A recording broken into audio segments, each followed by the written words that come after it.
Hey guys, it's Ted Bogert. Welcome back to the TED Show. This is one of my favorite series we have on the TED Show. Here is always welcome. It's Warrior Wednesday.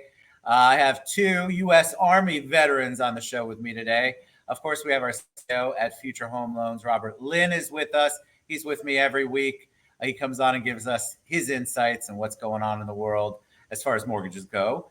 And this week, we have my dear friend, Jorge Figueroa is on the show. He's also a U.S. Army veteran. He can describe what that's all about. We're going to talk about not just military service and veterans, but what veterans can do when they transition out. We're going to talk about the real estate world.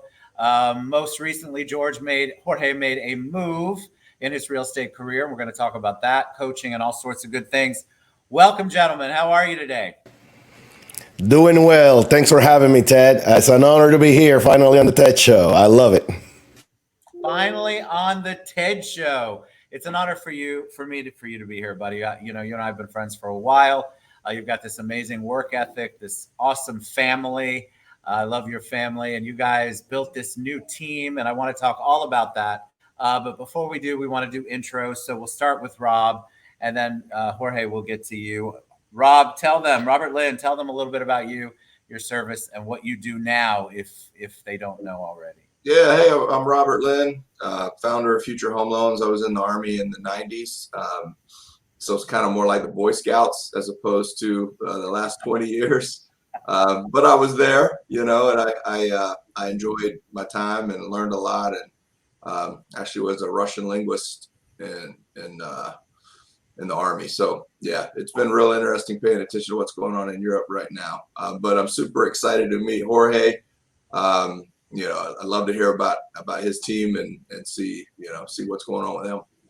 Perfect. Well, thank you. All right, Jorge, it's you now. We love an origin story here. So they kind of want to know your point A to point B and then how you transitioned out. Because for a lot of veterans, that is one of the hardest things, is to get out and try to figure out what you want to do in a world that is not all about a brotherhood and sisterhood, and there's not that complete and utter trust that goes on in the military service. So tell us a little background on you, my friend.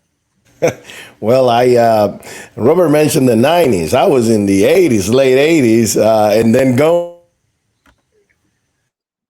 You moved just. So I was late 80s into the 90s. So I feel like the only guy in the group, which I am. Look at this great beard. So I joined. I was actually 17. I needed my mother's permission to go. So I joined in when I was 17, straight out of high school. I always wanted to go to military, so I was in the 7 Special Forces group out of Fort Bragg. We were assigned to Central and South America, which is great for me because my main language is Spanish. So that came in handy at that time. We had a great time with what we did and missions and being out there and meeting people. It allowed me to see things that I never thought I would see. It gave me an appreciation for now in life for what we have, what we protect, what we fight for. It was I lived in interesting times. So I was out of Fort Bragg, and after the military, I went back home. My home is Puerto Rico. So I went back home, and you talk about adaptation, and I see that nowadays, right? I see technology has gotten so great that it's a blessing and sometimes a curse. We have more people living, but we have more people living, with more injuries, with certain things coming back.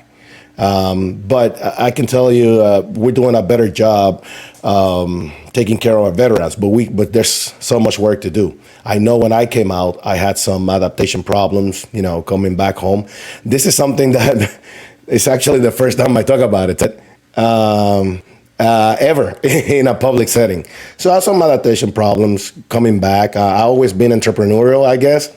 And one of the reasons on my exit, I says, I want to do a business. I want to do certain things. And I always had that mind.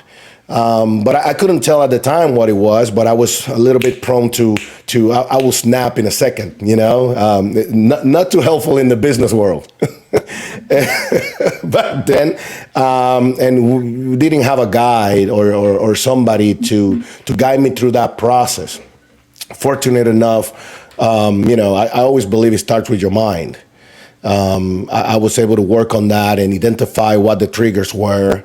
And then number one is your mind, start identifying what is it that's going on and trying to start working on it. And number two for me is your support structure. So I found it in my wife, Yomari. She equalizes. Yep, absolutely. And in a dear group of friends back then, close, and started working on it. Until everything started working normally. But nowadays there are organizations and there are groups and there are all of that. There's plenty out there. We just have to seek it and get the word out. Because if you're coming out of the military and you want to adapt to the world, be in business and do all of these things, there are resources. We just need to be more vocal and get that word to the veterans. That's one of the reasons why we do the show, is because I feel like there's a lot of veterans out there that struggle to make the transition out, to adapt. And so I love it when you all share your stories and your journey, because somebody out there is either going through it, thinking through it, trying to figure out what to do. And if they've got an entrepreneurial spirit, our real estate world is kind of a cool place to be, but they may not have anybody they know in it. They may not understand that it can make them money, that there is a way for them to be their own boss. So I want to ask you, Jorge, why did you choose real estate? How did that come into play? Well, that was back home. I started with small businesses. I said, what can I do? I detail cars. I had big clients. I had all of this. I grew it into a kind of an enterprise. And then on I made one vacation trip with to New York, Maryland, and I have an ex-Army buddy. I called. I said, you're in Maryland, let's see each other. We haven't seen each other in years. But he was broke completely. And I said, come on over anyway. We spent the weekend, and when he was leaving, I gave him, I think it was like $500. And it's like, no. I said, if it was me, would you do it? Yeah, of course. He took it and left. 5 years after that, I make the same trip. I take my family. Let's go to New York. Let's go to Philadelphia, Maryland, Washington, D.C. And he says, you got to come see my house. You got to come to my house in Maryland. And he picked me up in a brand new car, 5 years, pull up to a brand new house. Hey, things are better. In the morning, he was a pilot. He was a chief. He used to fly Apaches, Blackhawks. And then this is my little airplane. I'm like, what? Wow. Got out of there, went to the Chesapeake. This is my new boat. And I'm like, wait a second, are we going to get arrested here? 5 years ago, what's going on? So in 5 years, he became a millionaire in the mortgage business. And I said jokingly in the table, I said, I'll be here with you next year doing that. I want that. I want all of that. I want to provide to my family that way. And look, life is that way. I remember when I was back in Puerto Rico and I stopped at a Kentucky Fried Chicken parking lot and made that phone call and said, remember we spoke, I want to get into your business. He said, drop everything. I got you. I told my wife, we're going to Maryland. She's like thinking I'm joking. I started selling everything, cars, business, everything. And I went to Maryland, and that's how I started in the business, in the mortgage industry, actually, for Equitable Trust. And that's how I came in. So funny, it's connected to the military in that way because he's my brother. We said we're brothers all the time, but he's really white with green eyes. People look at us like we're crazy, but he is my brother. So that's how I started. And then after some years, I asked for a permission to open a branch in Orlando because it's more like home. It's blue sky, palm trees. I came to open an office here, a branch office. Second time we came in and to look for an apartment, my wife and I. She was 8 months pregnant. She loved it so much, she said, you go back and get the stuff. I'm staying. And that's how we started the journey in here in Florida. We opened a branch. And then, because I told my wife, look, we're generating all this business. As a mortgage back then, my dynamics were different. I will not go to realtors and ask for business. I will generate the business. And then I will go to realtors and say, hey, here's a $300,000 buyer. Would you like it? Of course. Sure. Can we work together? Of course. It changed the dynamic completely. And at some point I told my wife, look, we're doing all of this. Why don't you get your real estate license? and we do this. This was when we still in Maryland, and she did. She passed it. First month, she had a big check, and we have never looked back. So when we came here, then we ended up having our Casabella Lending Corporation and then our Casabella Real Estate Group. So in a macro, that's the story behind it. Why did you decide? Yeah. Why did you decide to focus? You've really shifted your focus to real estate. Actually, when the market changed. So we had these offices, we have everything going on, and we thought we're on top of the world. We know it all. We're making all this money. The world is ours, right? And then what happened in 2006, 2007? And we held on so long. We had, I believe, 3 branches, about 40 agents. We were not too big, but I had no systems or shift systems in place. Are we there? Yep. Oh, okay. Sorry. No systems in place to be prepared for that. And I can tell you, it was a very humbling experience for us. We held on too long. Not only, it affected our business, it affected our lives personally. So humbling. We went from doing all of this to literally not having, to provide for our kids, to provide for my little one, the one that no milk for this kid. I mean, it was dire. And I said, never again, God willing, I'm going to learn what these guys do in order to not only survive, but thrive. Because I saw some people survive and then I saw some people thrive. And I went and sat down with them and said, what do you do? What are you doing? And then, this nurturing and relationships, that's where I learned all of that. And I got passionate about it. And when we reinvented ourselves, we ended up only on the real estate side. He said, let's focus on this. And that's how I got to the new place and became a coach, all of that. Yeah, let's talk about the coaching, because I think that's what separates you out. I feel like your coaching program, your ability to coach, that all meshes incredibly well and sets you apart from a lot of other brokerages out there. So let's talk about the coaching part a bit, and then talk about how in your shift, because you've just moved to LPT, talk about what you're doing with that within the framework of LPT. Yes, the coaching came about as a passion for what we went through. And I believe I follow Dr. Eric Thomas. He says also, understand your superpower and what it is. My mother was a teacher back then. I always says, no, I never do that. But when we went into this organization and I became a coach, I was passionate about it, but also certain things came natural to me. And I found myself on that element. And in Tony Robbins talk about fulfillment, right? And I started feeling fulfilled. So this is a way to provide for the family, to do a great business, to generate great revenue while doing what fulfills me, while doing what I like and what I love. So I find myself blessed and lucky to be able to find that and be able to do that.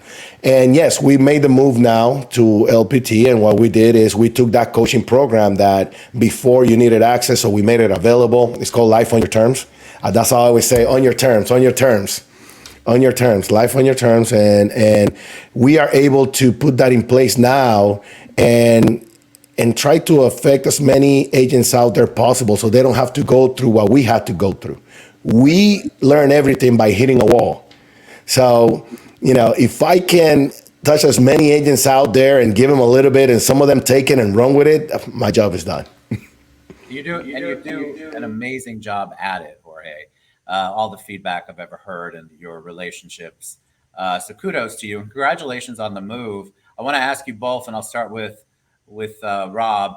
How are you feeling about the market going on? I get this question every time. And so especially when I have our CEO and then I have somebody who's long-term in the business on, there's a lot of chicken little, sky is falling scenarios out there. How do you all feel about what's going on this week? Because I feel like it changes on a regular basis. Rob, we'll start with you. Yeah. So first thing, I did want to want to talk about Jorge's story. I mean, that was amazing to listen to, and it really is indicative of what it is to be a veteran, in our community, where, he had he gave a handout to one of his brothers, and he got it back tenfold, and got a new career out of it. And, even hearing him not want to talk about, not talking about his transition and the stuff that he had for the first time talked about it. That's a lot of what goes on in the veteran community. So I do want to thank you, Ted, for kind of getting us on here and talking about that, because that's a lot of the stuff that veterans deal with. We're kind of, feel isolated, and anytime that you can get that community and come out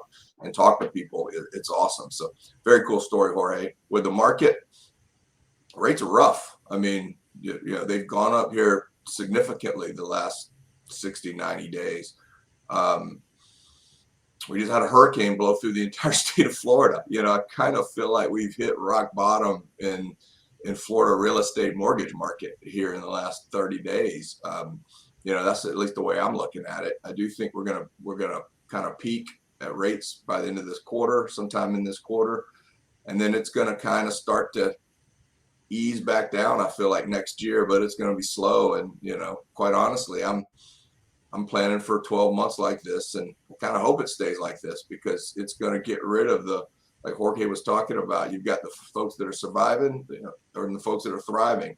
Us folks that are thriving are really going to be able to kick it up a notch and take it to a whole nother level, and kind of leave the landscape. Good companies are good when it's great conditions, but great companies thrive in bad conditions. And right now we've prepared for this, we've planned for this, and yeah, but it's still always going to be a buyer's market in Florida. Like they're not making any more Florida real estate. They're not making any more beach properties. Everybody wants to come down to the weather. It's gorgeous out right now. So so pretty. So it's going to stay that way in Florida for the long term. Thank you. Yeah, I feel like 2023 is going to be a lot of this, but it feels like it's going to be a little more stable, or at least we're going to get back to some sort of normalcy, whatever that looks like or feels like. And now you can hear the sirens. All right, Jorge, you tell us what your perspective is. You asked for this week, but if you don't want, I'd like to zoom out a little and look at, throughout history, what has happened. I lived one of this. I lived a shift in the market, an aggressive one. And like I mentioned before, there were some people who survived, some people who thrive. So there's a lesson there. I love what Robert says. We're prepared. We have a plan. So what's our plan? Everybody needs to get a plan and be prepared if you want to stay in this business, because there's opportunity. There's opportunity. Everybody is, God, the sky is falling. It's 7% now. I was selling at 8% when I was in, when I first came in the market, and we did great. So transactions are not going to stop. The market is shrinking, less transactions, but they're going to exist. It's going to push some people out, the ones that are not prepared, don't have a strategy. And then there's opportunity for the ones who stays to get their share and their own fair share, because these guys are not going to get those transactions. Let's go grab them. Let's stay in the business. Let's help. Let's help. So it takes preparation. It's going to exist, have a plan, have a strategy. That's one of the reasons we chose the ecosystem we chose now, because, it allows us, with the tools that give us, and with some coaching and strategy, we can all be prepared. Now is the time not to panic, but to operate, right? And there's training, and we've been through this training, right, Robert? We've been through this training. Sure, it's scary, of course. You're going like, oh my goodness, but we got to operate within it. Is this the profession you chose, the business you chose to create? There's ways to stay in it. You just got to find where that is, what those things are, identify them, and then take action on them. That's how I see it. So that's why I'm not so worried if we're up 6.75 or 7.25, or if we're going to peak at 9, because there are going to be transactions out there. So my question always in my mind is, how do I operate within this scenario? Absolutely. That's perfect. All right. So perfect. See, I get caught up in what you two say, and then I realize I need to take over and start wrapping things up. Jorge, thank you so much for being on the show. I want everybody to be able to reach out to you, learn more about you, learn about your coaching, learn about your transition and your move over. What's the best way for them to find you and reach out to you? Always a phone call. You know, we have the websites, we have all of these things available, obviously, but my phone is always available for somebody who's looking, especially if you're a veteran. This is about veterans, and you're not even if you're not in real estate and you're listening to this and you're entrepreneurial, reach out. I will take the time. I will take the time and pour into you guys. Whoever wants, I always said, if you want to give that step, you give that step. I'm here to help you take the next. So 407-620-9798. There's a website on the bottom also that leads you to our real estate side. So 407-620-9798, the website there. My coaching is called Life on Your Terms because we got to identify what is it that we want, look in the mirror and go forward, and I'm here available. Thank you for the opportunity, Ted. Thanks so much. Thank you, my friend. I appreciate you. Always have. Oh, look, he wrote the phone number down. I wrote it down. When I come to Central Florida, I want to see Jorge. I like his positive energy. I want some of that. Absolutely. Let's go. Let's go together. I love it. You know what, Rob? He's like that all the time. It's contagious. So, and thankfully so, it's contagious. All right. Thank you both so much for your service. I have to say that every time. Thanks for being on the show. If you're a real estate person, a veteran of any kind, you want a story, you own a company, you want to come on the show, we'd love to have you because the ultimate goal here is to give back to the veteran community and get you to transition where you want to be, give you some ideas on how maybe you can make that transition or maybe get out of what you're doing and become more entrepreneurial. And that's why we bring everyone on. So thank you both so much. We'll see you next week on Heroes Always Welcome. Bye, everybody.